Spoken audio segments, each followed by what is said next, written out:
हाय पिलामाने आज आम चकुली कला चेन चार अभ्यास करिबा। चल करिबा।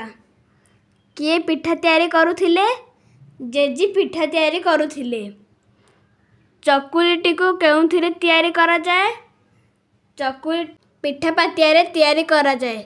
चकुली तैयारी कला बेले किपरि शब्द हुए? चकुली तैयारी कला बेले चेन चेन शब्द हुए।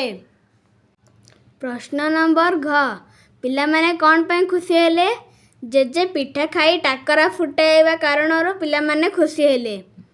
पुसी काहेकि धाई आसिला? पिला माने खुशी हेबा जोगु पुसी शब्द करी धाई आसिला। तुम पर केउं सबु पिठा तैयारी करा जाए? आम घरे चकुली पिठा, एंडुरी पिठा, आड़िसा पिठा, काकरा पिठा इत्यादि केते प्रकार पिठा तैयारी करा जाए। प्रश्न नंबर 2 तल चित्र को देखिबा। जेउ चित्रर प्रथम ध्वनि च अक्षर को आरंभ सेई चित्र तल कोठरी रंग देबा। चक एइटारे च अक्षर अछि एथिरे रंग देबा। चौकी एथिरे च अक्षर अछि एथिरे रंग देबा। चकुली एथिरे च अक्षर अछि एथिरे भी रंग देबा। नड़िया एथिरे च अक्षर नाही तो एथिरे आमे रंग देबानी। चहुरा एथिरे रंग देबा। प्रश्न नंबर 3 च अक्षर रे गोल बुलाइबा।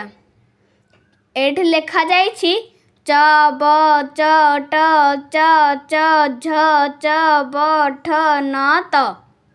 एथिरे 5टी च अछि। सेई 5टी च को आमे गोल बुलाइबा। प्रश्न नंबर 4 कविता रे थिबा च अक्षर चारिपटे गोल देबा ओ ट अक्षर चारिपटे आयत चिन्ह देबा। कविता रे जेउठाए च अक्षर अछि ता चारिपटे गोल देबा एवं जेथिरे ट अक्षर अछि ता चारिपटे आयत चित्र देबा। प्रश्न नंबर 5 आस च अक्षर लिखिबा। एहिटारे च देइछि चल आमे च च च च लिखिबा। प्रश्न नंबर 6 तले दिया जाइथिबा चित्र गुड़िकर नाम कहिबा एवं नाम प्रथम अक्षर को सही चित्र तले लिखिबा। प्रथम देइछि चक तो आमे तले लिखिबा चक। द्वितीय देइछि चषमा आमे तले लिखिबा चषमा। तृतीय देइछि चपल आमे तले लिखिबा चपल। प्रश्न नंबर 7 सांग सह कथा होई चित्र गुड़िकर नाम कहिबा एवं ट अक्षर रु आरंभ होइथिबा चित्र तले थिबा कोठरी रंग देबा। प्रथम देइछि टमाटो। टमाटर प्रथम अक्षर ट रे स्टार्ट होउची तो आमे सेडे रंग देबा। द्वितीय देइछि टगर आहार भी प्रथम अक्षर ट रे स्टार्ट होउची आमे भी रंग देबा। तृतीय देइछि मटर एथिरे ट रे स्टार्ट होउनी तो आमे एठी रंग देबा नाही। चतुर्थ रे देइछि टॉर्च एथिरे भी ट रे आरंभ होउची तो आमे एठी रंग देबा। प्रश्न नंबर 8 सांग सह आलोचना करी ट अक्षर रे गोल बुलाइबा।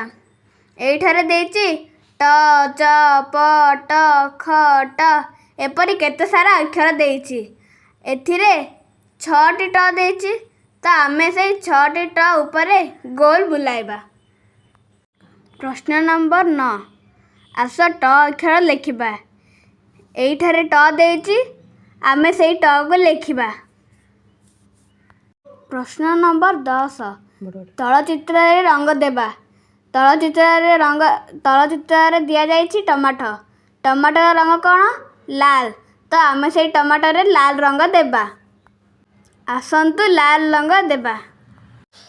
प्रश्न नंबर 11 चित्र को देखी तार नामर प्रथम अक्षर को चित्र तले लिखिबा।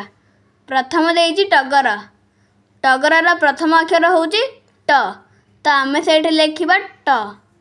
द्वितीय देइछि चपल। चपल रा प्रथम अक्षर होउची च आमे सेठी लिखिबा च। तृतीय देइछि चषमा। चषमा रा प्रथम अक्षर होउची च ତ ଆମେ ସେଇଠି ଚ ଲେଖିବା। ଚତୁର୍ଥରେ ଦେଇଛି ଟଙ୍କା, ଆମେ ସେଇଠାରେ ଟ ଲେଖିବା। ପ୍ରଶ୍ନ ନମ୍ବର 12, ଦେଖି ଦେଖି ଲେଖିବା। ପ୍ରଥମ ଦେଇଛି ଚ, ତ ଆମେ ସେଇଠି ଚ ଲେଖିବା। ଦ୍ୱିତୀୟରେ ଦେଇଛି ଟ, ତ ଆମେ ସେଇଠି ଟ ଲେଖିବା। ପ୍ରଶ୍ନ ନମ୍ବର 13, ଏଇଠାରେ କେତେ ସୁନ୍ଦର ଗୀତଟିଏ ଦେଇଛି। ପାକୁଆ ପାଟିକି ପାଚିଲା କେଶ, ଧୋତି ପଇଜାମା ମୋହର ବେଶ। ସୀତା ଗୀତା ମୋର ପୁଅର ଝିଅ, କ'ଣ ବୋଲି ମୋତେ ଡାକିବ କୁହ। ଜେ ଜେ।